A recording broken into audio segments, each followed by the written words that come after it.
You're listening to the Traffic and Funnels Show.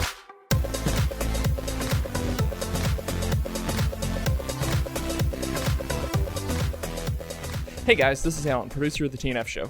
Today's episode comes from a training that Chris did for one of our groups about the skill and art of managing tension within your teams. If you haven't done so already, visit trafficandfunnels.com/subscribe to get a free gift from us and also get access to special deals on our next level paid products. Let's get it. I wanted to discuss the topic of tension. It's very interesting as we are raised in at least the Western culture and society. Typically, we are raised to avoid tension, avoid conflict.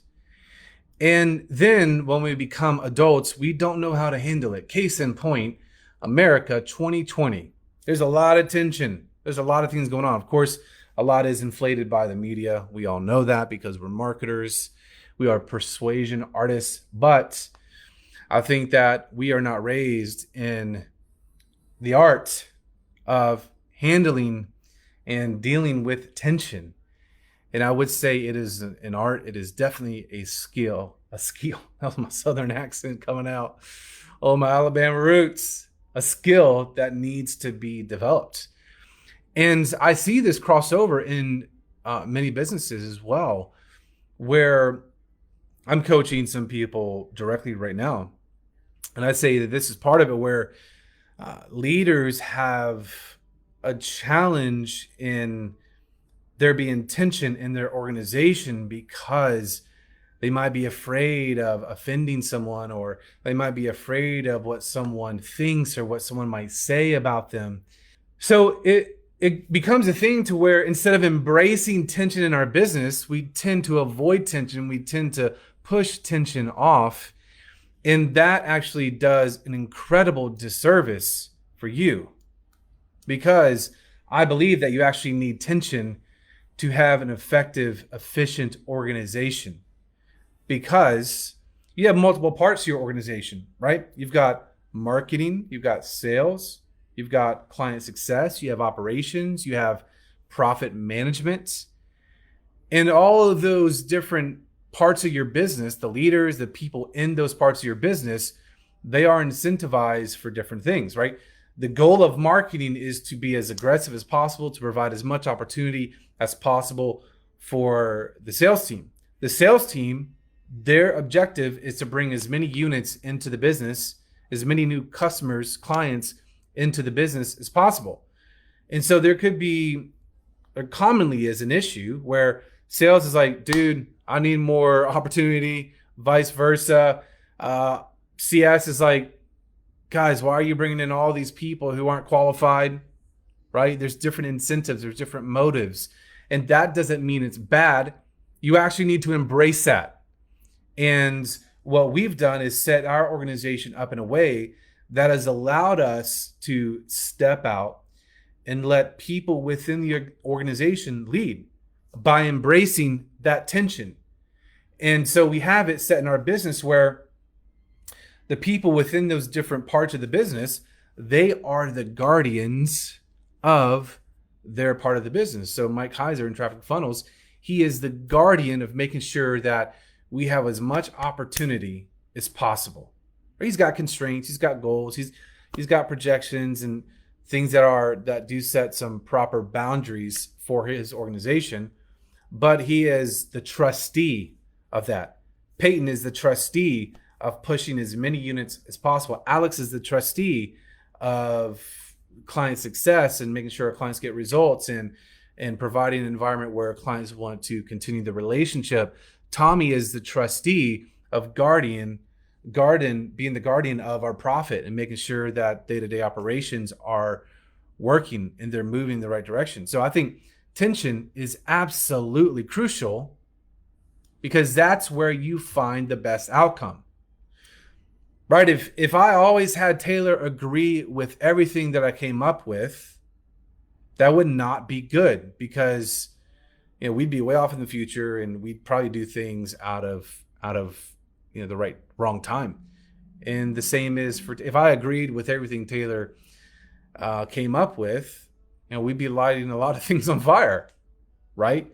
So we have that healthy tension. And the most important thing is us at the end of the day realizing that we have each other's best interests at heart. So yesterday in our leadership meeting for TF, there was a lot of tension in the air. And most people, they will avoid that.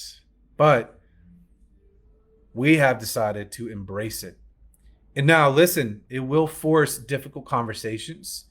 And this is a skill as a leader, as an owner, as an entrepreneur that you have to develop and be willing to go to the core, the heart of the matter. Number two, you have to be willing to separate, discipline yourself to detach from the emotion of the scenario and the situation. This is really, really difficult, and it's something you have to develop. There's been many times where I've had emotion in a conversation with Taylor or maybe another team member, and it just typically does not end well, because if your emotions are the thing that is ruling you in a conversation where you have tension, you could end up saying things that are not good, they're not healthy, and they don't actually bring about a great outcome. So the problem comes when, in regards to tension, is when you've got a lot of ego and or a lot of insecurity. And so it requires a new level of vulnerability for you to have tension within your organization. You, as the leader, to be vulnerable to your people. So listen, I don't know everything. I don't have it all figured out. But I know for us to get the best result for our clients, to have the best outcome, the best product, I think we need to have XYZ in place. We need to confront XYZ and be willing to get down to the nitty gritty, as Nacho would say, and be okay with that. But we tend to have an avoidance. One, we don't like tension at all. We don't like conflict because that means danger. And in our survival mechanism, we stay away from danger. We avoid that, right? Because that means that we can live another day to hunt and to live and to survive. But I'd say if you want to be in an area that you're thriving, you need to embrace tension and realize that you are a leader. And for you to be a good leader, you are the one who embraces that, but you also curate good tension for your organization. And you have to welcome that feedback and any kind of constructive thoughts from your team, your organization. Of course, if you have their buy-in, if they're showing up, that's a whole different conversation. But if you have leaders who are people in the organization who they're showing up, they're committed, they're locking in on the fundamentals, and basically their feedback is warranted, right, in regards to their authority and who they are in the organization, you as a leader have to be willing to accept that. And this makes me think about just a few, I want to say it might be June or May. We sent out a blind survey to all of our team and for all of our departments to get unadulterated feedback on the organization, the company, how people felt we were doing, how they felt about their position, how they felt about their leader. And we didn't know who it came from. So people could say anything and everything they wanted. But I think it's important to have a healthy organization for people to have the opportunity to kind of flesh out whatever is internal. Because typically, if you have the best interest of your company in mind, that's what you want. It's a challenge. Typically, it's a challenge, and it's sometimes hard to deal with because you might be confronted with some realities that you don't want to really deal with. But if you want the right product, I think you need a lot of perspective and a lot of awareness about where you're at, about where your organization is at, your leaders, your team, so that you can create that healthy tension. Really, really powerful. And this is where we've seen a tremendous acceleration. Guys, what's up? My name is Taylor Walsh, and we specialize in helping experts, client-based businesses grow their revenue with predictability and control and systems and all of the unsexy stuff that nobody else really wants to talk about. But I will tell you this, in the past 4 years, we've had several thousand clients. Last month, in a 31-day period, our clients reported over $3.5 million in revenue that we helped them produce. So we have several hundred active clients at the moment. And what we've done is we've sat down and we have a team of advisors that help consult with our clients, and they're our inner circle, and we've made a bit of their time available to you. And the purpose of this call is to really brainstorm with you. What are your goals? Where do you want to get to? Where do you see yourself in your perfect future? What do you want to accomplish? How many clients do you want to have? What's your revenue look like? What are all the big goals that you might not even know are possible? And we'll spend 45 minutes to an hour with you brainstorming through that and creating a plan, an actual blueprint that can be implemented to achieve the things that you want to achieve. And people report that these are the most valuable couple of minutes they've ever spent in their life working on their business. And every single one of our multi-7 or 8-figure clients, this was the first step. You don't have to be a client. There's no pressure involved in this, okay? This is literally the first step in acknowledging that, to get to point B and you're at point A, there might need to be some changes in the middle to actually get to that destination. We're gonna isolate those and tell you what they are. Sign up for this, show up, grab a notebook or something to take notes with. And my one piece of advice for you is be willing to go deep and talk about the things that you actually want to achieve, and we'll help you build a strategy for that. Again, my name is Taylor. I hope to see you real soon on the inside, and please take advantage of these calls. Visit trafficandfunnels.com/book a call. That's trafficandfunnels.com/book a call. Yo, what's up, crew? Taylor Welch here, and if you're a fan of this show and you want to get a little bit deeper in your commitment to your business and your growth and your revenue, head over to trafficandfunnels.com/subscribe. As a subscriber, you're going to get a free gift from us just to help you grow your business, and it's our way of saying thank you for joining the family. Our exclusive offers and deals usually show up to this subscriber community as well, so you'll get first dibs access on anything new, anything exciting, and most of the time that means profitability for you. Visit trafficandfunnels.com/subscribe. I'll see you on the inside, my friends.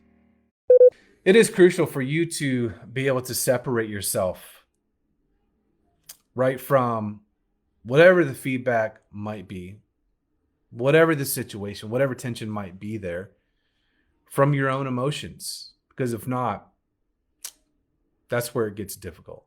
But if you step outside of yourself, you know what? I truly want what is best for the organization currently and where it's going in the future. That means I need to be willing to hear other people's perspective and feedback. So I'd say there are two types of tension. One I was talking about earlier in this video is the tension of your different departments. They all have different motives. They have different objectives that they are trying to accomplish.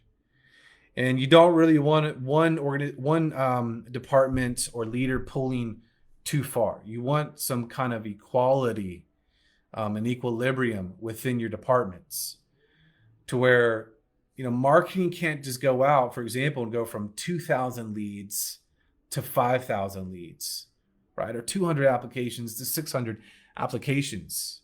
They might be able to accomplish that, but does that mean there's good tension between marketing and sales? Is sales at a place where they can handle that appropriately? Or will that be too fast? Will that acceleration, that velocity be too fast for the organization? Okay, so let's say that marketing is able to go out in September and scale from 2,000 leads to 5,000. Okay, now let's say that the sales team, they can keep up with that. They've got the staff, they've got the setters, they've got the advisors. They can go and they can actually really keep up with that, close however many people that might mean for the organization. Great. Now, what about CS? Client success. Are they able to bring the proper results, fulfillments to that new group of clients at that level of scale?